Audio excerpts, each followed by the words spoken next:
नमस्कार। तो चलिए आज का अभ्यास प्रारंभ करते हैं। दोनों हाथों को घुटनों पर रखते हुए ओम का उच्चारण करते हैं। सुखासना की अवस्था में बैठकर हम ओम का उच्चारण करते हैं।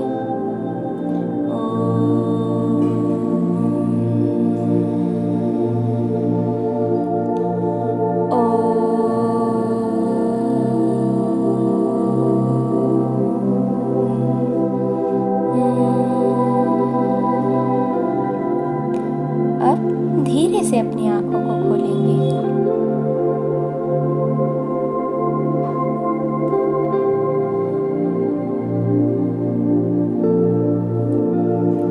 अब हम अपने आसन की तरफ चलते हैं। घुटने के बल बैठते हुए अपने दोनों हाथों को मैट पर रखिए और अपने शरीर को ऊपर की ओर कीजिए।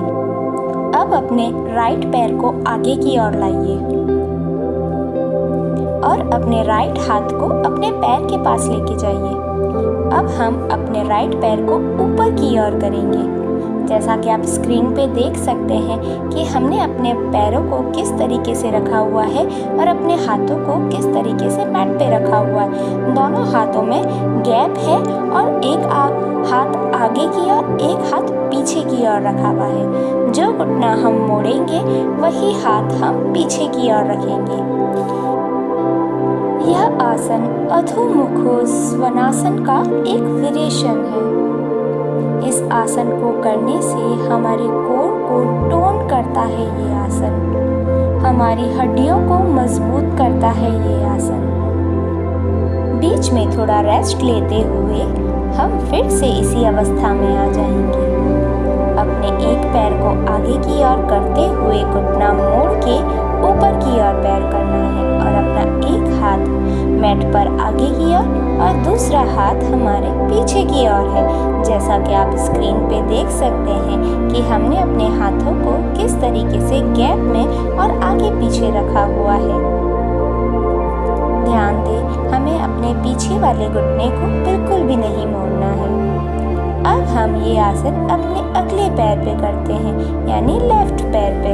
अपना लेफ्ट पैर आगे की ओर करते हुए मोड़कर ऊपर की ओर, यानी अपने दूसरे पैर के घुटने के पास कर देंगे और अपना हाथ में थोड़ा सा गैप रखते हुए एक हाथ पीछे की ओर और एक हाथ आगे की ओर रख रहे हैं।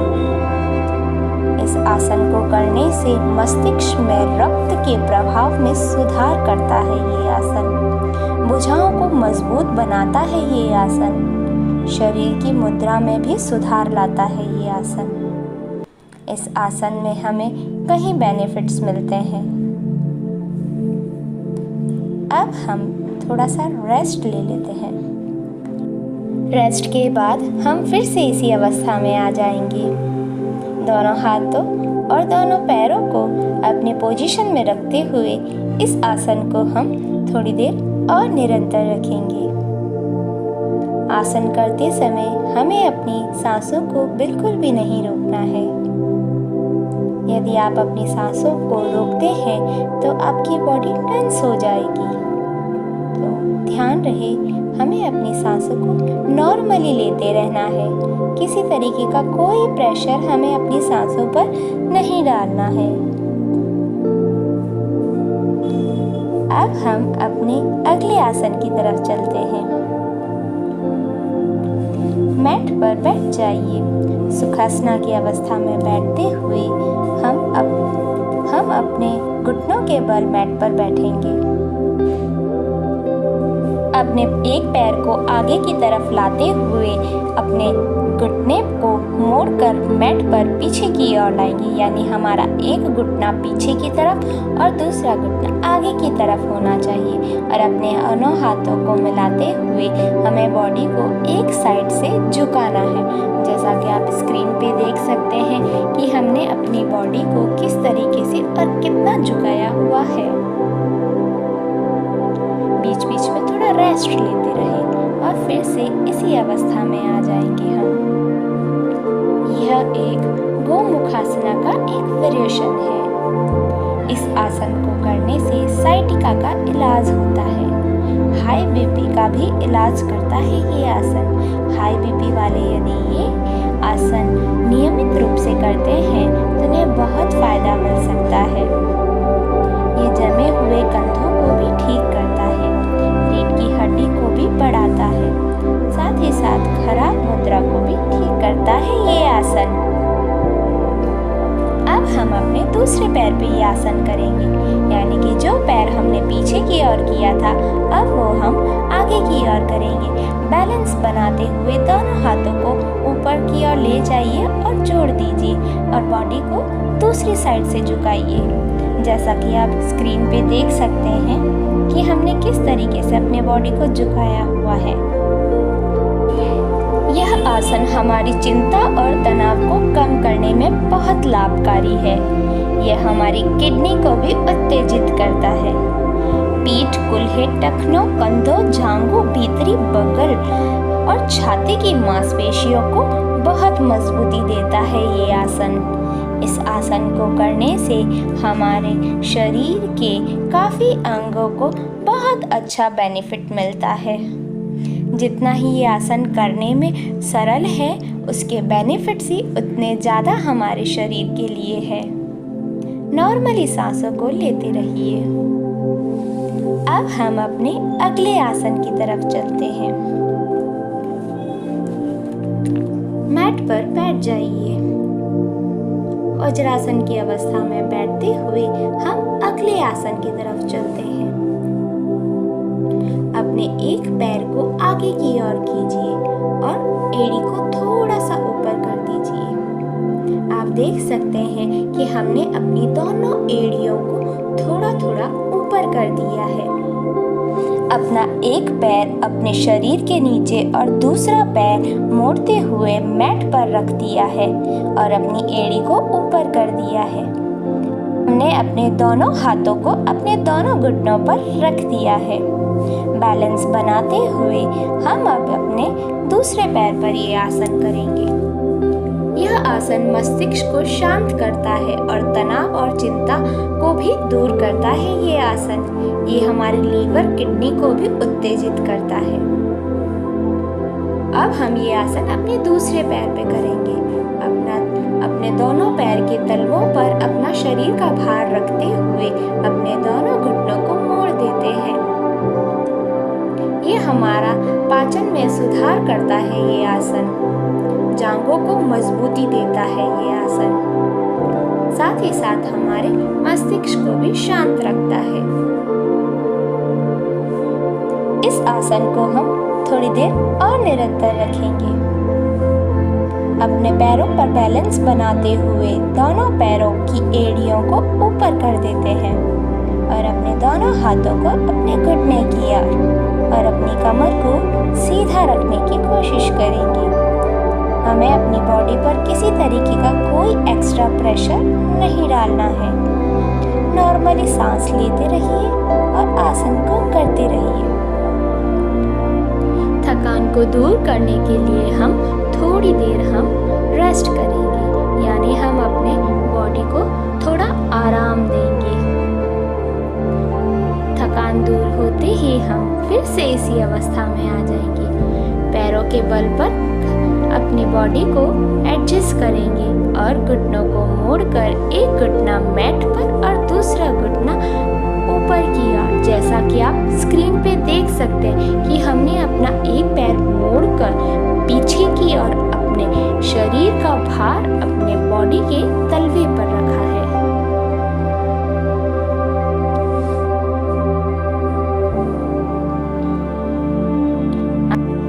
आसन करते रहिए और नेचुरल सांस लेते रहिए। किसी तरीके का कोई प्रेशर अपनी सांसों पर न डालें और इस आसन को कंटिन्यू करते रहें। आप अपनी बॉडी पर किसी तरीके का एक्स्ट्रा प्रेशर न डालें। अब हम वज्रासन की अवस्था में बैठ जाएंगे और अपने सर को अपने मैट पर रख देंगे और अपने दोनों हाथों को मोड़कर सर के नीचे रखेंगे और थोड़ी देर रेस्ट करेंगे। रेस्ट करने के बाद हम अपने अगले आसन की तरफ चलेंगे, जो कि है मलासना का एक वेरिएशन।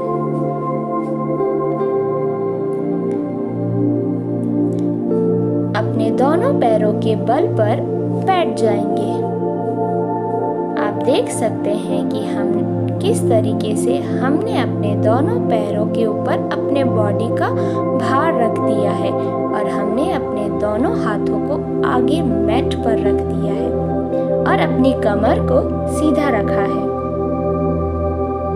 इस आसन को करने से कूल्हों कमर को खुलाव मिलता है, यानी हमारे कूल्हे और कमर खुलती है। साथ ही साथ टखनों, नीचे के हैमस्ट्रिंग और पीठ और गर्दन को भी फैलाता है ये आसन। इस आसन को करने से हमारे पाचन में सहायक मेटाबॉलिज्म को मजबूत बनाता है। साथ ही साथ हमारे कूल्हों के जोड़ों को स्वस्थ रखता है ये आसन।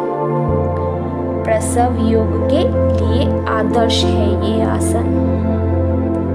इस आसन को करने से हमारा पाचन में सुधार होता है।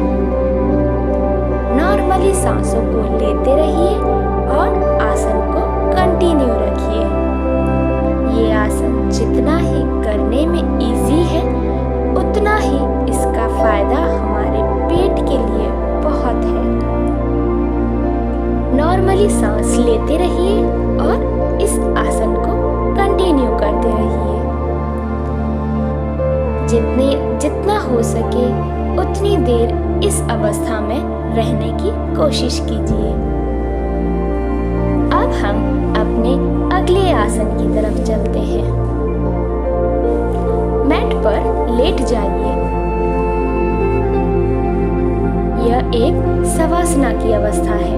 दोनों पैरों को मैट पर फैला दीजिए और अपने हाथ की हथेलियों को फैलाते हुए आकाश की ओर कीजिए। नॉर्मली सांस लेते रहिए। बाह्य जगत से ध्यान हटाकर पूरा ध्यान आप अपनी बॉडी पर रखिए, अपने सांसों पर रखिए, अपने मस्तिष्क पर रखिए। नॉर्मली सांस लेते रहिए। किसी तरीके का कोई प्रेशर अपनी बॉडी पर न डालें। नॉर्मली सांस लेते रहिए। धीरे से सांस अंदर की ओर ले, धीरे से सांस बाहर की ओर छोड़े। थकान को दूर करने के लिए ये आसन सबसे ही लाभकारी है। अनिद्रा जैसी अवस्था में इस आसन को करने से बॉडी को बहुत अच्छा रिलैक्स मिलता है। अपनी सांसों को नॉर्मली लेते रहिए। अब हम अपने दोनों घुटनों को मोड़ देंगे। दोनों घुटनों को मोड़ते हुए मैट की ओर लाएंगे और अपने हाथ को अपने सर के नीचे रख देंगे। कुछ ही सेकंड इस अवस्था में रहते हुए मैट पर सुखासना की अवस्था में आ जाएंगे और अपने दोनों हाथों को रगड़कर अपनी आंखों और अपने शरीर को टच करेंगे। धन्यवाद। Like, subscribe, bell icon, share और कमेंट करना ना भूलें।